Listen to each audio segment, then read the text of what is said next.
The India story is unique in that the country was able to deploy not only the COVID vaccine to a huge number of people, but also to use technology to augment that deployment and to be able to better deploy services and track the vaccine deployment. And the reason why India was so successful is because there was already an infrastructure to start from. There were national policies in place. There were sort of data security policies, and many countries did not have that. And so they were starting from scratch. They were taken by surprise.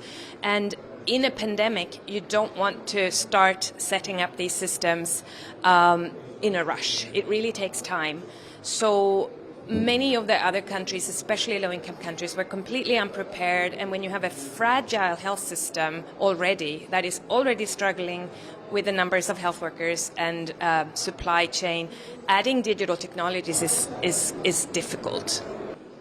I think we have a lot to learn from what India did in terms of creating a health information structure, having the right policies in place, using open source solutions that can share data between programs, and that is open source. So there are a number of both software solutions that can be exported and where India can provide a lot of expertise, but there's also the know-how and the policies and practices that India put in place, how you train the health workforce, how you set up these structures for interoperability, policies, data security, etc.